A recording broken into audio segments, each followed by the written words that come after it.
I think definitely Flint has just a natural knack for entrepreneurship. I see that in not only just the people that I've worked with, but also in people that I've talked with, I've grew up with. It seems like everyone has kind of their own thing that they're doing on the side as a business. So yeah, Flint is very resilient. It always has been. Entrepreneurship has always been the backbone of the community, and especially with small businesses. And it's a very tight-knit community. So I think Flint Stones are very supportive of each other.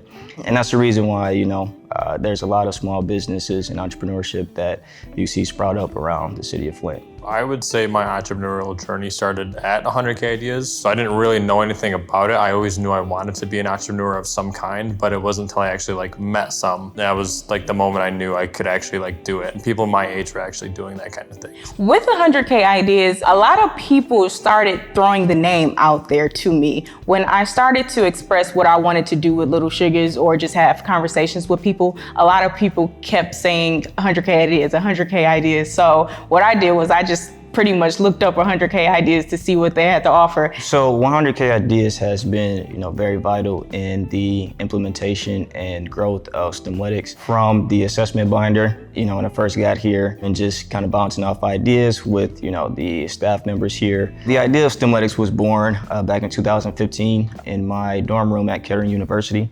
I was playing a video game, 2K in particular, basketball. After I'm done playing, I like to look at the stats. And so as I was looking at the stats, I kind of had this idea of teaching math to students through, sports statistics. It kind of grew into a full STEM program. So, on top of math, we decided to include science, the technology, incorporate engineering, and make it a full STEM program. And from there, STEMletics was, born. The basis of it and the goal is to get kids interested in STEM through something that they already like to do, which is sports. We teach the science of shooting, dribbling, whether hitting a baseball, swinging a golf club, and incorporating technology through the use of equipment, sports training equipment. And it connects to an app that shows you the arc of your swing. And like I said, teaching the math with the statistics. Yeah, now 2021, we are opening up 2 facilities here in Flint with the hopes of becoming more grounded in the Flint community. And yeah, hopefully we'll be expanding to open more facilities and do programs nationwide. I started out at 100K Ideas, and then eventually I had an idea for an app and had absolutely no idea where to go with it from there. I kind of got the idea through COVID and the quarantine and all that, because I was thinking of ways to better connect people with the area around them. And then from there, I just learned to code during that time. And that's where Flip City kind of came from, because I saw there was a need for app development services in the area, but there was really nobody out there. So Flip City is basically a location-based social app that helps you see what's going on in the area. Essentially, if you were in Detroit, or a user was in Detroit and I'm in Flint, you wouldn't really be able to see their things, but the people in between you would be able to see it. So they can then share posts to different areas based on the location that they're in. So I'm really trying to create a chain reaction rather than just reposting something to your profile and so on. So everything on the app is location-based. You really can't see anything unless you're in the area, which makes it very unique because it keeps everything current and specific to you and relevant to you based on where you're at. Obviously, there's a lot of different apps out there that do some similar things that it does. But with making Flip City, I actually took a lot of elements from different apps like Snapchat, Twitter, Facebook, Instagram, all of those different things. Even Tinder, you could say I took a little bit of their functionality from. And it kind of encapsulates everything into my perfect social media. So it's a place where people can go on, post whatever they want, add links to their websites, businesses, anything like that, or an event they have later. They can kind of advertise on there. Restaurants can get on and post coupons for people in the area to see. It's really unlimited of what people can do. I mean, that's something I've been really trying to hone in on, is trying a specific niche where Flip City really fits in, because there are a lot of different places people can post stuff nowadays. So that's been a bit of a challenge, is just finding where Flip City's home is at in the market. But I made it. It's just a matter of marketing it and really finding my people who are gonna be using it all the time.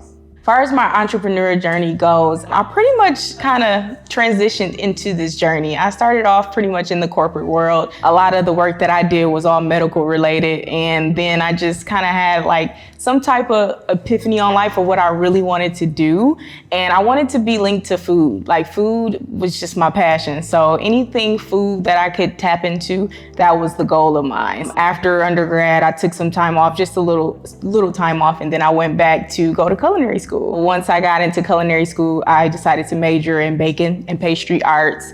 And that gave me that creative outlet. Like, food, you can do a little bit with food, but when you get to the baking and pastry side, I found that I could do more. So I transitioned to that side, and then I just created Little Sugars in the midst of that. I identify it as a sweet brand in a sense. So the different components of Little Sugars is I do take custom orders, like custom orders for birthday cakes, parties, and weddings. And then the other component is the cooking classes or baking classes per se. Most of it is baking based. I do baking for adults as well as little chefs, ages 4 to 12. And then another component is the pop-up portion of it. Little Sugars does a lot of pop-ups at the Flint Farmers Market with the Flint Social Club. So with those pop-ups, it's pretty much just a day or a few hours where I just roll out some type of menu dedicated to whatever day or season or holiday it's around, and then I just sell those treats based on that. A big thing of STEMatics is to, provide access to every student. So we want every student to have access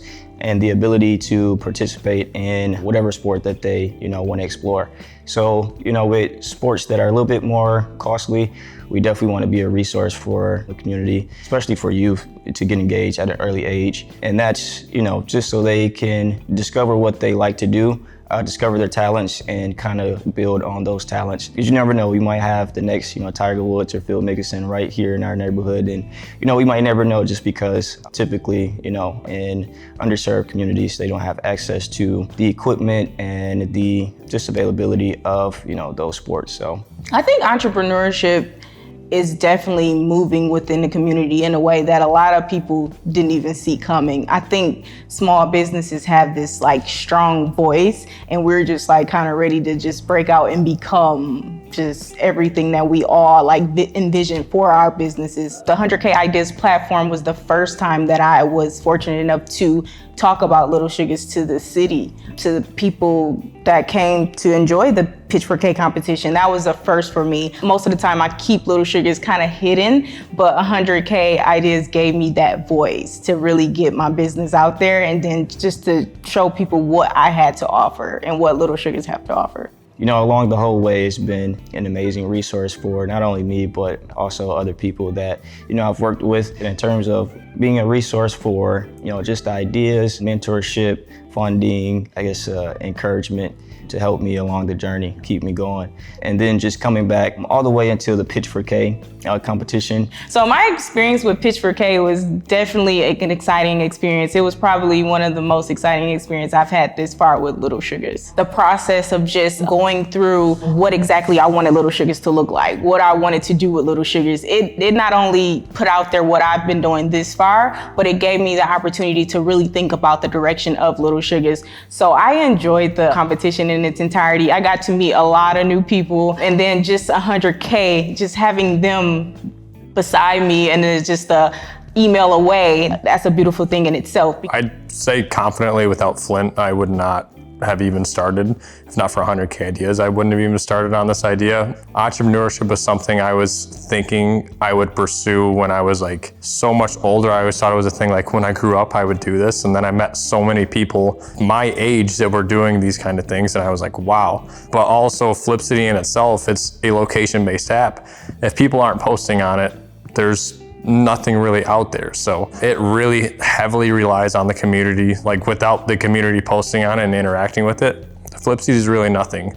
What the community is doing for Little Sugars, they're so just supportive. The city of Flint is super supportive.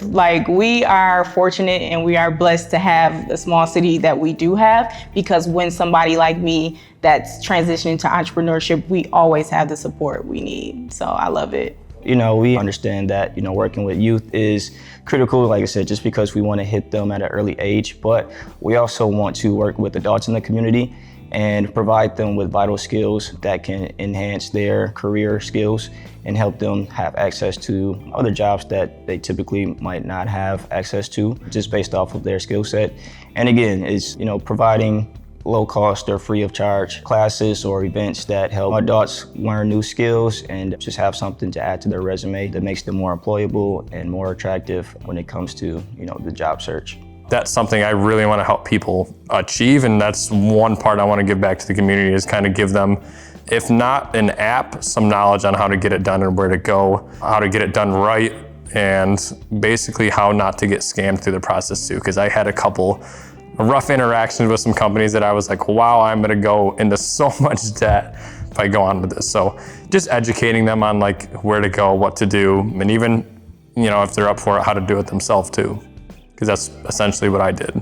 I think that my work is affecting the community in the sense of giving the community something that we don't necessarily have. When it comes to Little Sugars, it's more just sweet based. So it's different components to it. So I think that me adding myself in Little Sugars as a component, it's giving the city of Flint something that we don't necessarily have with the classes. We do have classes, but it's not a lot of opportunity out there with it. They're a hit and miss. For the most part, Little Sugars is bringing that to the city. And it's bringing that for the little ones. Most of my Little Chef classes are ages 4 to 12. So it gives them something to do. And it not only gives them something to do, but it allows the community to know that we have somebody to educate these young kids on this. So when we are at home, they feel safe.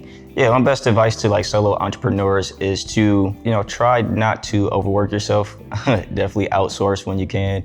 I think a lot of entrepreneurs, we get into the cycle where things kind of seem like chaos sometimes because it's new and because it's fresh and it's because it's all coming from within us and we don't really have enough structure in the beginning. And like I said, that's where 100K has come in as a huge help, being able to, like I said, just get ideas and kind of have a sigh of relief to not have to do everything on your own and not have to figure everything out on your own, I should say.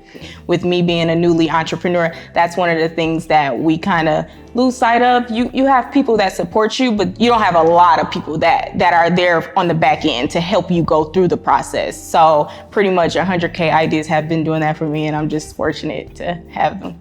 Make sure that you're balancing, you have a good balance between, work life and personal life and going out and enjoying yourself. Just enjoy the process. It's definitely a process, and just take it one step at a time. And eventually a journey of 1,000 miles begins with one step. So just take it one step at a time, and eventually you'll definitely get to where you want to go. But I think the best thing to do is any entrepreneur going into this, just to always know why you're doing it. It'll help you to know in your heart, okay, I'm in the right place because this is why I'm doing this. Basically, if I can give any piece of advice to someone who wants to get in the software industry or just an entrepreneur in general, ask for as much help as you can, because that's kind of what I started out doing. And without doing that, and yes, I made the app myself, but without asking people for help, I would not have been able to even learn to code. Because without those people giving that advice and just direction on really where to go, I really wouldn't have even started on it. And if not for 100K, I don't think I would have started on the idea either, because I wouldn't have really had the knowledge as a client, just the stuff I gained from receiving an outside look at my idea. I didn't really understand certain aspects of it that I thought I did initially. I mean, ultimately it turned out great, and it all starts with a simple conversation, just getting your ideas out there, because people are out there that want to help you, but they don't know you need the help. And that's something I want to do as a company too, is just be a resource, and 100K, they're exactly that too. So yeah, 100K is, like I said, been there kind of each step of the way, and yeah, I'm pretty sure they're not done yet. And that was the biggest thing with me, just transitioning, being new. It was like, who's gonna help me? You have your family, you have your friends, but the people to do this type of work, it's hard to come across. So I love that 100K does it. This is amazing, so yeah.